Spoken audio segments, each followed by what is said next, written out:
I think communications is a huge part of any organization strategy. And that's one area where we do excel. And not every accidental nonprofit founder ha- everybody comes to it wearing different hats, right? So not everyone suddenly has communications as their background. I happen to have communications and marketing as my background before falling into millions of bras. And so that's just luck of the draw, like luck of the drawer. I'm from New York, so I say that word funny.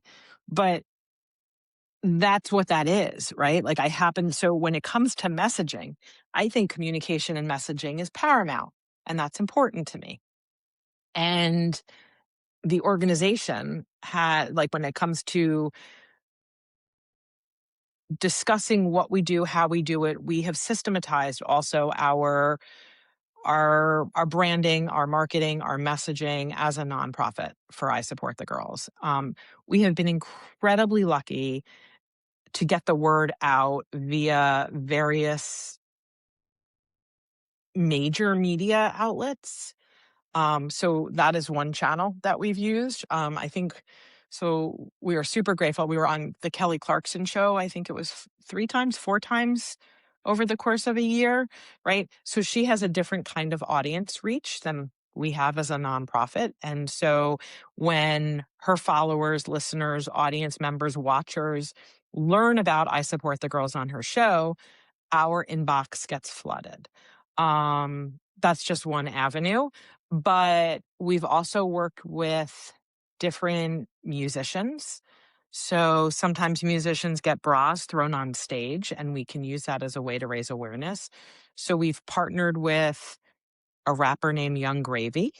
We've partnered with a singer songwriter named Haley Kayoko. We partnered with Charlie XCX. She did a music video with Billie Eilish, and those are some household names. And then they raised awareness about in the music video, there were 10,000 brand new pairs of underwear and bras in the video for the purpose of the song Guess. And so if you're not familiar with Charlie XCX songs Guess, she did it with Billie Eilish, but there's some innuendo and lines in the song about you've got to guess the color of my underwear. And it goes on. I'm not going to keep going on the lyrics, but for any of your audience members who'd like to check it out, you sure can, or check out the music video. We were super grateful to be featured with our logo at the end. And we received the 10,000 bras and underwear and sent them then we had domestic violence shelters lined up because we felt it was appropriate, since we work with so many different kinds of social service agencies. We wanted those to go to survivors of domestic violence. And so that was no problem. And again, it was all new. They were out of packaging, used in this music video for this one weekend. And so but we could totally take them. And um so we partnered, and that's another way of messaging. You want to talk about messaging, communications, branding, like we were involved in a lot of these different aspects of it. I happen to be a big Charlie XCX fan and had been for like a decade plus, right? So like that was when they reached out, that was unrelated because I just happen to love, like just indie music from back then. But so we were very excited. But like with anything, because we've been featured on TV shows and in movies, like we have a very set protocol of our internal staff and our comms team and our board to like review, do the values align? Is this going to be okay? What could be potential communication um, issues that could arise? All of that stuff. But then the story that particular collaboration of those two artists, the amount of media that then discussed that huge pile of like bras and underwear that you see in this music video was going to I Support the Girls and to survivors of domestic violence. And so like that was a whirlwind of media. You want to talk about messaging? We were ready. Like we were super ready.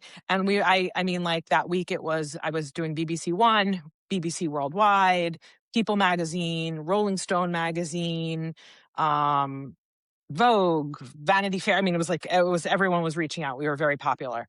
And so I think part of it is also understanding what society is dealing with. So her summer that she had, that album came out called Brat, right? And it was had a very, very, like, very specific kind of like neon green color. Um, and we played right into it. So within hours, we recorded our own song that was about how to send us your bras, like, to the music, the lyrics, if you will, like to the sound, as if this was like a sleepaway camp song. I don't know how else to describe, about like donating your bras and under, like donating bras and new underwear to us, of how you have to go about it.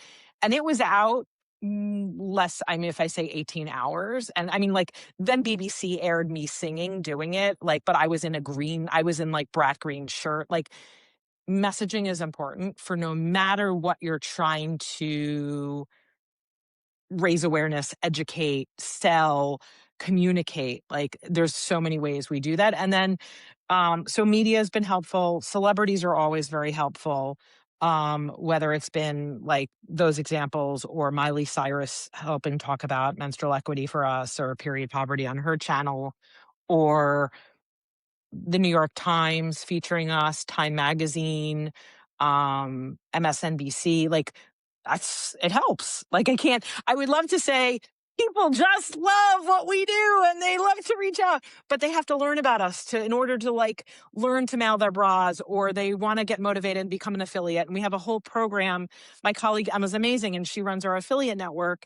And so we have a whole program of, so you want to become an affiliate, and here's what you need to do, and here's the support, and to take folks through it step by step. And so we do a lot. And then our social media channel, which is run by my colleague Daniela. And so that could be creative TikToks, it could be a very poignant Instagram post, it could be our LinkedIn channel, etc. And it's getting the word out, it's engaging and interacting with our followers or people who learn about us. So there's lots of different ways that messaging and communication has been and will continue to be important for I Support the Girls. Well, I definitely think your social media makes it look like the party that you wanna be invited to. I was like I said, I was all over your Instagram before the interview, and I was like, it's just it makes it very inviting, not only to the person who might need the service, but also to someone who wants to be the person who can help, and I love that about it.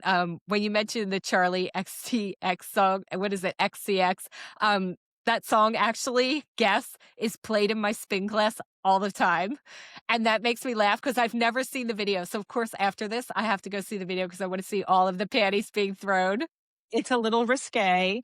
So That's at least funny. full warning for any of your listeners who are like, I'm here for environmental awareness and sustainability. Like, at least, like, it crosses a line about being safe for work is what I will say. So, like, watch the video at your own risk. But we also partnered with them. We partnered with her at the Grammys. She was the closing number the following year, last year at the Grammys, and they dropped 10,000 more pair of underwear and bras on stage while they had everyone dance, and they put a chyron on the screen that all these products would be donated to us. So, like, being featured at the Grammys, and like, do you know what that, like my inbox? I couldn't even use my phone. Like, it was ridiculous. So, but it raises awareness about the need, and sometimes the most important form of sustainability might be just rethinking what and how we throw away and who gets left out when we do.